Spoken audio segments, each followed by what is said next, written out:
سر قومی اسمبلی کا اجلاس دیکھ کے پاکستانی ووٹر ہونے پہ شرم آتی ہے. جو بندہ آج بھی یہ سمجھتا ہے کہ یہ لوگ پاکستان کی تقدیر بدلیں گے، ان کے بارے میں آپ کی رائے کیا ہے؟ محمد سہیل صاحب،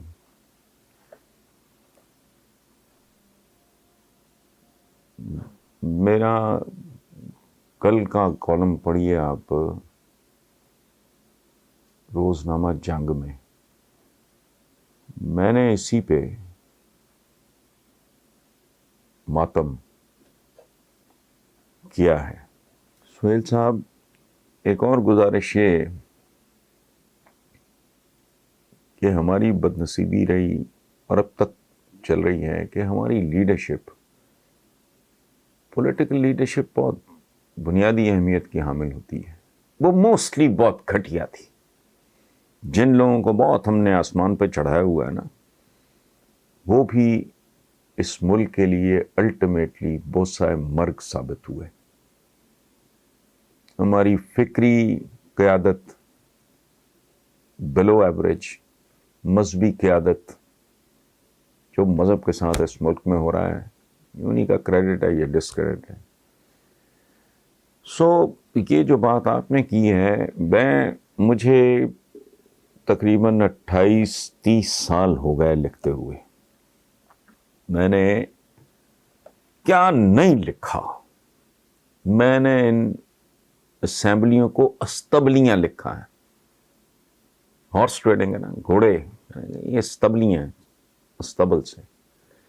میں ایک زمانے میں لکھا کرتا تھا کہ ایم پی اے مخفف ہے اس بات کا کہ میں پاگل ہوں، ایم این اے اس بات کا مخفف ہے کہ میں نالائق ہوں. یہ جو ملک یہاں تک پہنچا ہے نا، یہ اسی کمیونٹی کا کمال ہے. لوگ بہت گھٹیا قسم کے احساس کمتری کا شکار ہیں. اچھا، میں یہ کہتا ہوں کہ تمہیں بہت شوق ہے نا جمہوریت کا، تو جمہوریت ہی جینون کر لو.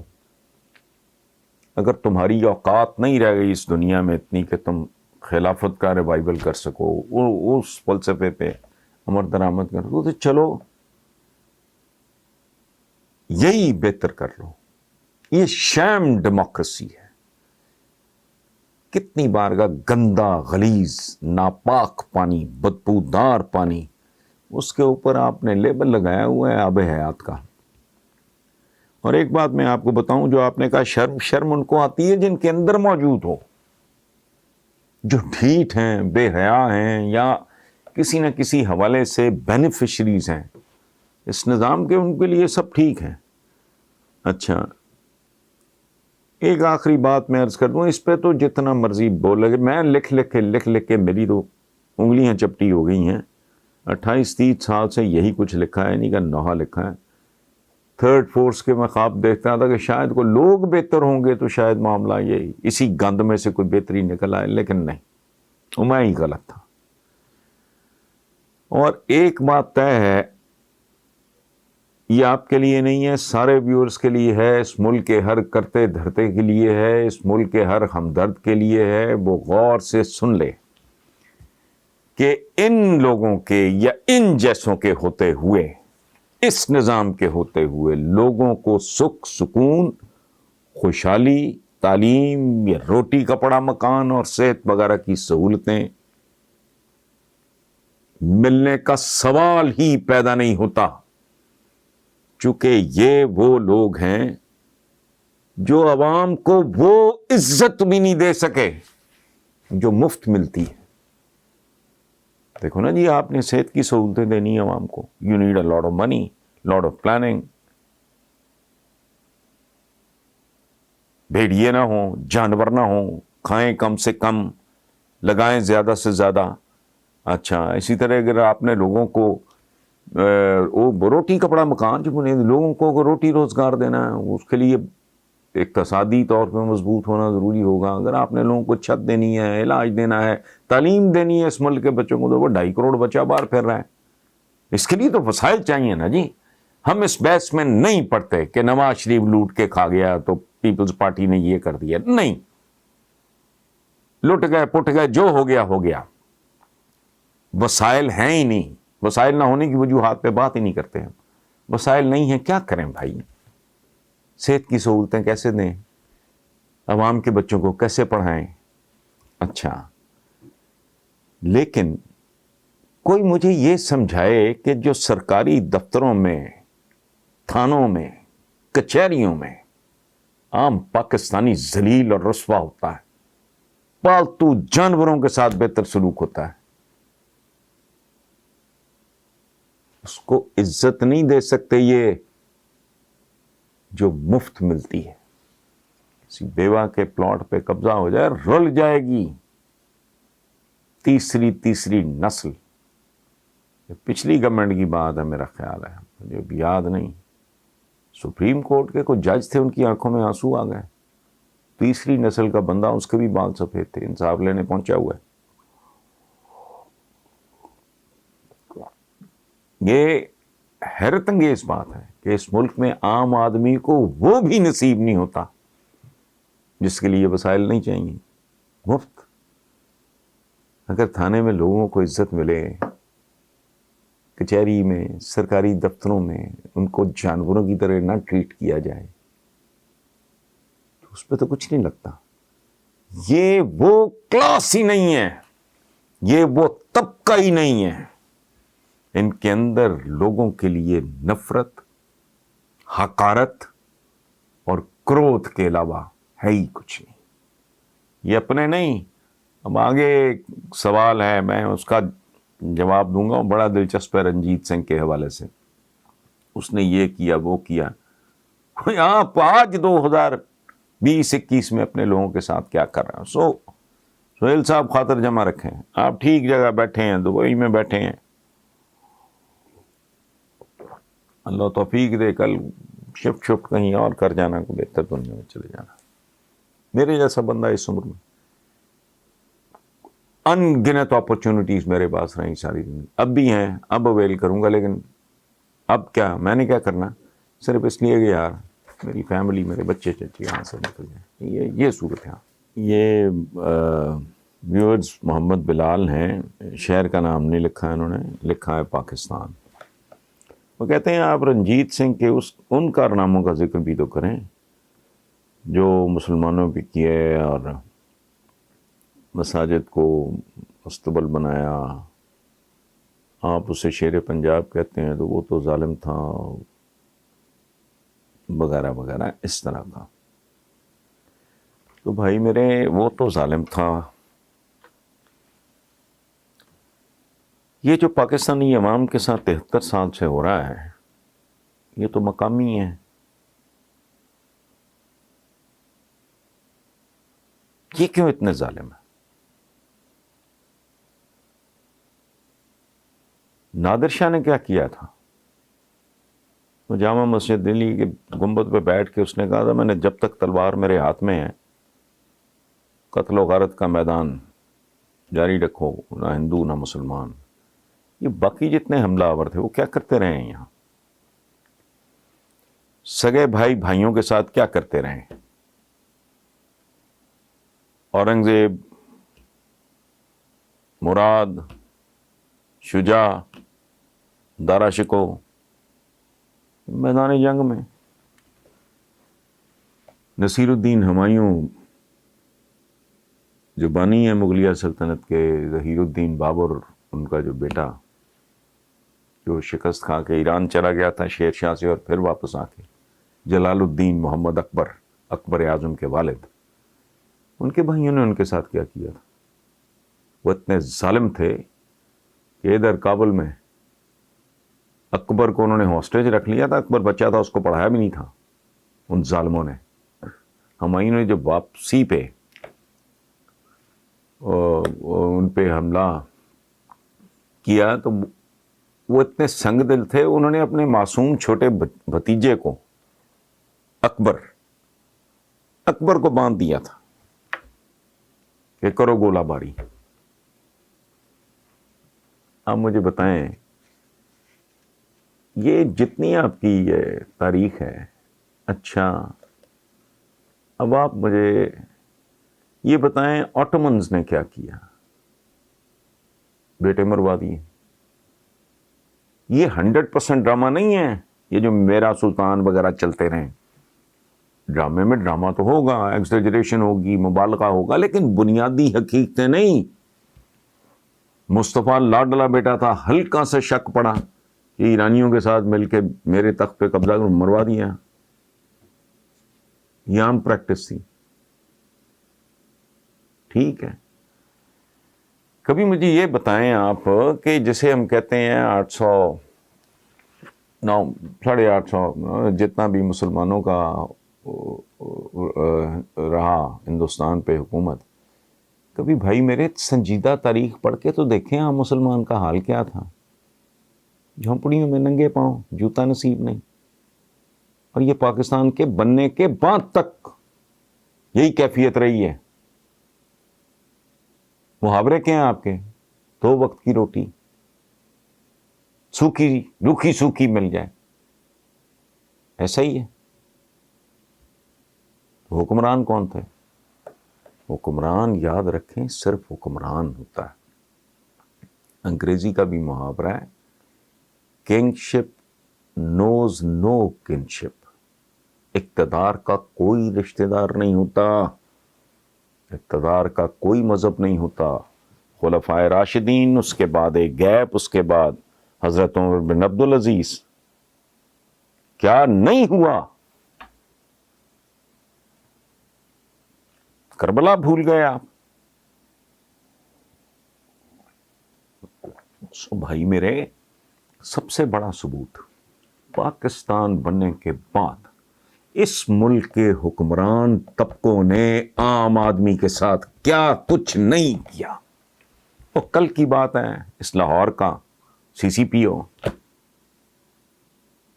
جو اس خاتون کے ساتھ گجرپورہ میں جو ہوا، اس کے بعد اس کا تبصرہ کیا تھا؟ کیا تبصرہ تھا؟ گھر سے نکلی کیوں؟ ڈوب مرنا چاہیے تھا اسے، خودکشی کرنی چاہیے تھی. لیکن ایک معمولی سا سرکاری ملازم وہ آپ پہ سے باہر. قدم قدم پہ پاکستان میں پاکستانیوں کے ساتھ کیا نہیں ہوتا. سو conquerors are conquerors, invaders are invaders. حکمران ہوتے ہیں، وہ نہیں دیکھتے ان کی آپس میں تھوڑی قتل و غارت ہوئی ہے. آپ کہہ رہے ہو کہ جی وہ سکھوں نے سکھوں کو نہیں مارا، تھوڑا مارا ہے. اور سمجھنا ہو تو پلیز اس بات پہ غور کریں. سن 2020 میں میڈیا دنیا سے سکڑ کے اتنی سی ہو گئی، گلوبل ولیج کہتے ہیں اس کو. ایک لمحے میں خبر ہزاروں میل دور چلی جاتی. ہمارے حکمرانوں نے ملک لوٹ کے لے گئے. بے شرموں ڈھیٹوں کی طرح بیٹھ کے پھر انتظار کر رہے ہیں کہ کہیں کو ہمارا فلوک لگ جائے، کوئی پیر کے نیچے بٹیرا آ جائے، پھر لوگوں کی بٹیاں نوچیں کھائیں.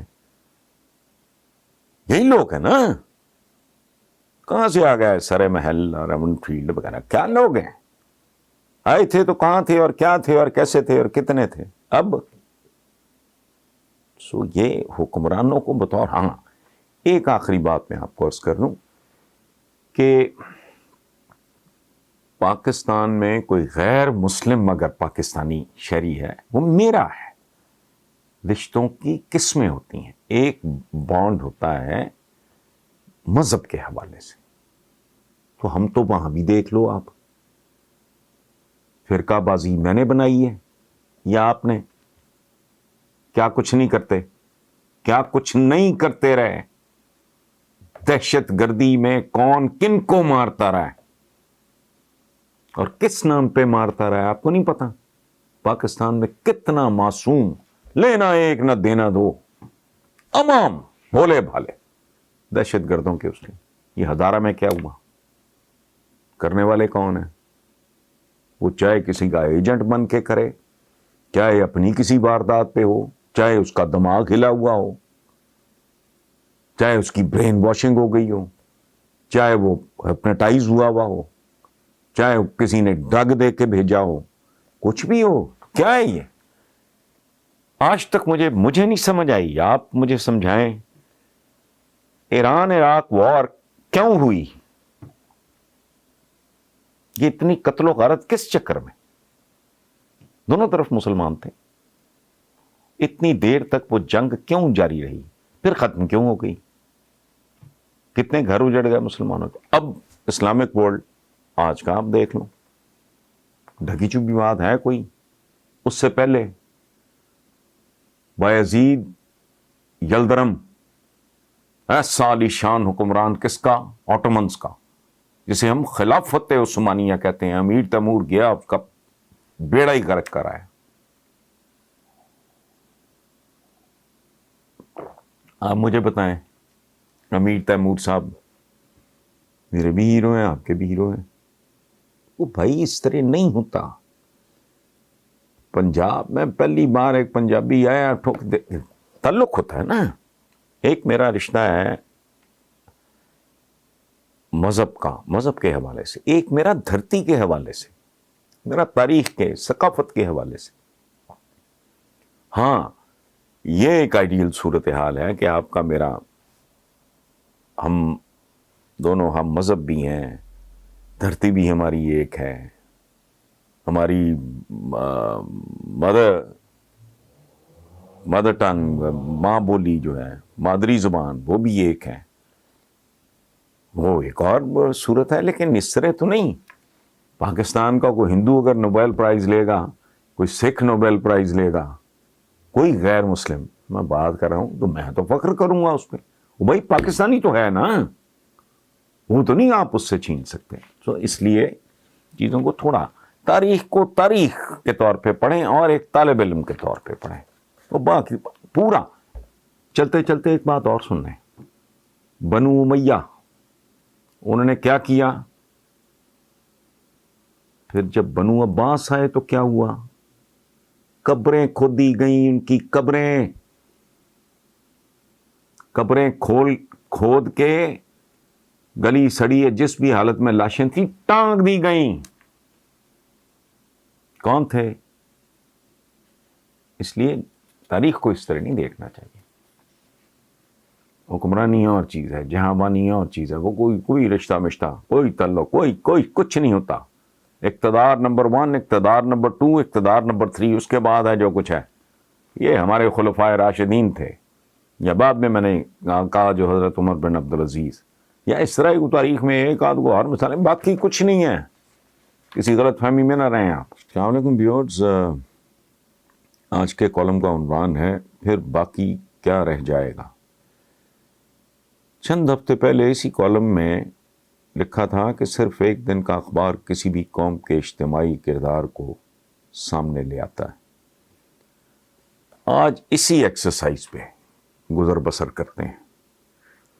یہ پارلیمنٹ ہے، یہ چنڈو خانہ، یہ پارلیمنٹ ہے، یہ مچھلی منڈی، یہ پارلیمنٹ ہے، یہ لنڈا بازار، چشم بدور، حکومتی اور اپوزیشن ارکان گتھم گتھا، ہاتھا پائی، غلیظ گالیاں، ٹھڈے، مکے، دھکے، نعرے بازی، سیٹیاں، ہلڑ بازی، اسپیکر ڈائس کا گھیراؤ اور پھر مائک اتار لیا جانا، ایجنڈے کی کاپیاں پھاڑنا۔ پاکستان کے عوام کو مبارک ہو، جمہوریت کا حسن اپنے عروج پر ہے، اور یہی چراغ جلیں گے تو روشنی ہوگی یا سب کچھ جل کے راکھ ہو جائے گا۔ یہ کن خوش بختوں کا اجتماعی چہرہ ہے۔ اور تو اور ایک بہادر آدمی جاوید ہاشمی المعروف باغی کے بارے میں بھی سامنے آ گیا ہے کہ اس نے زمینوں پہ ناجائز قبضے کر رکھے تھے۔ جسٹس قاضی فائز عیسیٰ فرماتے ہیں کہ وثوق سے کہہ سکتا ہوں میڈیا آزاد نہیں۔ سیاسی جماعتوں میں بھی جمہوریت نظر نہیں آتی، یہ کون کہہ رہا ہے؟ یہ ہمارے چیف جسٹس کہہ رہے ہیں، اور اس پہ بے شمار لوگ بشمول اس خاکسار کے مدتوں سے ماتم کر رہے ہیں۔ گلوکار کا بیوی پر گھونسوں اور ٹھڈوں سے تشدد، 12 سالہ بچے نے ماں کی ڈانٹ پہ خودکشی کر لی۔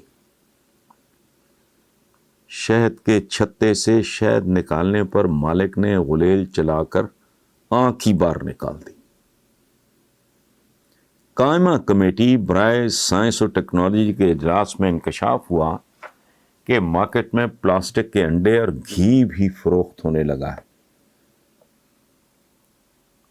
ارکان اسمبلی کے لیے فنڈز کی بھرمار، عوام پر مہنگائی کی یلغار۔ لاہور، 20 سالہ لڑکی ہارون آباد میں نوجوان کی خودکشی۔ لیاقت آباد میں کومل نے گھریلو ناچاکی پہ پھندا ڈال کے خودکشی کر لی۔ 18 سالہ مدثر بھی پنکھے سے جھول گیا۔ عمران خان کی تعریف کیوں کی؟ مہنگائی کے ستائے ہوئے شہری کا بیٹے کا رشتہ دینے سے انکار۔ زیادتی کے بعد سگی بھتیجی کو قتل کرنے والے چچا کو 2 بار سزائے موت کی سزا۔ شاہکوٹ، سفاک شخص نے اپنی والدہ، بیوی، بھابھی اور بہن کو ذبح کر دیا۔ فیصل آباد، بیٹے نے فجر کے وقت نہ اٹھنے پر باپ کو قتل کر دیا۔ جعلی زرعی ادویات اور کھاد ڈیلرز کے لائسنس منسوخ کر دینے کا حکم۔ 2% پاکستانی کھانے میں کمی کرنے پہ مجبور۔ ادھار مانگ مانگ کر اخراجات پورے کرنے والوں کی شرح 13%۔ Survey report.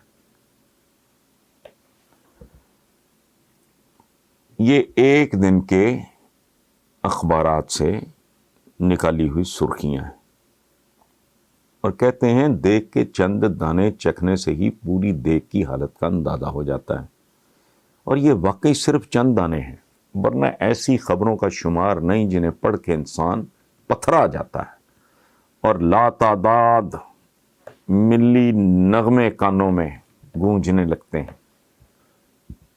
اس پرچم کے سائے تلے ہم ایک ہیں، جی، بلاول بھی ایک ہیں، تو بدھو میاں بھی ایک ہیں، مریم بھی ایک ہیں، اور جن بچیوں کا میں نے پیچھے ذکر کیا ہے اخباروں سے لے کے، وہ بھی ایک ہیں۔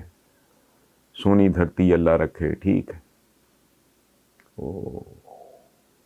یہ وطن ہمارا ہے، ہم ہیں پاسباں، اس کے اس طرح کے ملی نغمے کانوں میں گونجنے لگتے ہیں۔ ہوا یہ ہے کہ شرمناک اور اذیتناک خبریں آہستہ آہستہ سلو موشن میں بڑھتی رہیں، اور ہم دھیرے دھیرے اسی حساب سے بے حس ہوتے ہوتے ایک ایسے مرحلے میں داخل ہو گئے ہیں جہاں ایسی کوئی خبر ہی نہیں رہ گئی، بلکہ اب تو شاید قاری ایسی خبروں پہ دوسری نظر ڈالنا بھی پسند نہیں کرتا۔ کبھی کبھی یوں محسوس ہوتا ہے کہ قوم کے اعصاب تیزی سے جواب دیتے جا رہے ہیں۔ درگزر، صلہ رحمی، احسان، معافی، برداشت، کسی کو کچھ سپیس دینا، نرمی، شفقت، مہربانی نام کے رویے اس مردم بیزار معاشرے سے روٹھتے جا رہے ہیں۔ تو میں یہ سوچتا ہوں کہ جب 22 کروڑ لوگوں پہ مشتمل یہ اب نارمل آبادی مستقبل قریب میں 35-40 کروڑ غیر متوازن، غیر مستحکم، غیر محفوظ، غیر یقینی پن کا شکار مخلوق تک جا پہنچے گی، تو کیسے کیسے مناظر دیکھنے کو نہ ملیں گے۔ کیا یہ ممکن ہے کہ حکومت، اگر اس ملک میں کوئی حکومت ہے، تو ماہرین نفسیات کا پینل بنا کے گزشتہ 5 سال پہ مشتمل ایسی خبروں کا ریکارڈ ان کے سامنے رکھ کے ان سے سمجھے کہ اس معاشرے میں ہو کیا رہا ہے اور یہ جا کس طرف رہا ہے، ان غیر انسانی حیوانی سے بھی بدتر رویوں کی وجوہات کیا ہیں، اسباب کیا ہیں، اور ان پہ قابو پانے یا کم از کم انہیں کم سے کم سطح پر لانے کے لیے کیا کچھ کرنا ہوگا۔ مجھ جیسے اوسط درجے کے آدمی کے لیے جسے غور و فکر کی عادت ہے، یہ بات بہت ہی حیرت انگیز اور تکلیف دہ ہے کہ اس معاشرہ میں زوار کی تو فراوانی ہے، مسجدیں بھری ہوتی ہیں، رمضان المبارک میں وسط شب ہر گھر روشن ہوتا ہے، کیونکہ لوگ سحریوں کی تیاری کر رہے ہوتے ہیں، حج عمرے کرنے والوں کو انتظار کرنا پڑتا ہے، آستانے پیر خانے بھی آباد ہیں، نظر نیاز بھی جاری ہے، چلے بھی کٹ رہے ہیں، اخباروں سے لے کر ٹی وی چینلز تک پر پند و نصائح اور واعظ کے سلسلے بھی جاری ہیں۔ تو پھر یہ سب کیا ہو رہا ہے؟ یہ سب کیوں ہو رہا ہے؟ اور اس سب میں اضافے کا رجحان کیوں ہے؟ اور یہ سفر کہاں رکے گا؟ اس کا انجام کیا ہوگا؟ احتیاطاً عرض کرتا چلوں کہ میں اس حقیقت سے بھی اچھی طرح باخبر ہوں کہ جہاں آدم زاد ہوگا وہاں جرم بھی ہوگا اور گناہ بھی، اور لیکن یہاں تو اخیر ہو گئی ہے۔ آب کعبہ بگڑا ہوا نہیں، تباہ ہو چکا ہے، آب کعبہ تباہ ہو چکا ہے۔ اونٹ رے اونٹ تیری کون سی کل سیدھی تو چھوڑیں، یہ تو معمولی محاورہ ہے۔ مجھے تو یوں محسوس ہوتا ہے کہ اونٹ پاگل ہو کر رسی توڑوا چکا ہے یا توڑوانے کے قریب ہے، اور یہ بھی سن لیں کہ اونٹ پاگل ہو جائے تو وہ مست ہاتھی اور بھوکے بھیڑیے سے بھی کہیں زیادہ خطرناک ہو جاتا ہے۔ لیکن یہاں تو حکمرانوں سے بنیادی معاملات نہیں، نہ سمجھ آ رہے ہیں نہ سنبھالے جا رہے ہیں، جبکہ میں تو بہت ہی باریک قسم کی بات کر رہا ہوں۔ نام نہاد ناپاک جمہوریت سے لے کر پولیو زدہ معذور معیشت تک کون سی شے قائم اور اپنے ٹھکانے پر ہے کہ عوام بھی اب نارمل ہوتے چلے جا رہے ہیں۔ اشرافیہ مادر پدر آزاد، اور اوپر سے عوام بھی شتر بے مہار۔ تو آپ مجھے بتائیں کہ پھر باقی کیا رہ جائے گا؟ Thank you. السلام علیکم ویورز، یہ خرم شہزاد صاحب ہیں گجرانوالہ سے۔ وہ کہتے ہیں آپ کی کتاب کا نام کالے کول ہے۔ یہ میری ایک مختلف کتابوں میں سے نا، میں ایک کتاب کا نام ہے کالے کول۔ اس نام کی وجہ کیا ہے؟ تو خرم شہزاد صاحب کو خاص وجہ نہیں ہے۔ اقوال زرعی تو پڑھتے پڑھتے ہم بچپن سے پڑھنا شروع کرتے ہیں، اور پھر دیر تک جن کو پڑھنے کا شوق ہوتا ہے، کوٹیشنز کہہ لیں، لوگوں کی سینگز کہہ لیں، اقوال زرعی کہہ لیں، کچھ کہہ لیں۔ تو ہمارے یہاں جو عام طور پہ اردو میں جو لفظ استعمال ہوتا ہے وہ ہے اقوال زرعی، سنہرے قول، اس طرح کے۔ تو یہ بڑے لوگوں کے ہوتے ہیں جن کی ہمسری کا، برابری کا تو میرے جیسا آدمی تصور بھی نہیں کر سکتا۔ ہم جیسے لوگوں کے اقوال تو ہم جیسے ہی ہو سکتے ہیں۔ پہلے میں نے سوچا تھا اقوال اسود، اسود بھی کہتے ہیں، حجر اسود جیسے کالا ہوتا ہے، اقوال اسود۔ میں نے کہا یہ شاید تھوڑا مشکل ہو جائے، تو میں نے کہا سیدھا سیدھا کرو اس کو کالے کول۔ اب میں تھوڑا اس کو ایکسپلین کرتا ہوں 1 منٹ کے لیے۔ میری لائبریری میں مولانا روم کے اقوال، ٹھیک ہے، پیچھے اگر آپ دیکھ رہے ہو حضور کے بہت سارے فرامین، ان کے احکامات، ان کی ہدایات، ان کی تو خیر بات ہی کیا ہے، لیکن میں خود یہ مولانا روم کے اقوال یہ آپ کو دکھا دیں گے ایک جھلک لگے میں۔ سو اس لیے نہیں کہ اور کوئی خاص بات نہیں، ہم جیسے جو سیاہ اعمال کے لوگ ہوتے ہیں ان کے بس قول بھی اسی طرح کے ہوں، اور میرے ویسے بھی وہ کوئی آفاقیت ہے نہیں ہے، وہ پڑھنے والے فیصلہ کریں گے۔ بیسیکلی میرا فوکس پاکستان، پاکستانی معاشرہ، پاکستانی لوگ، ان کی عادات، اعتبار، ان کے رویے، نارملی میں چونکہ ان کو تو اس کا چونکہ وہ لمیٹڈ ہے معاملہ، اس لیے بس کوئی خاص وجہ نہیں ہے۔ Thank you very much.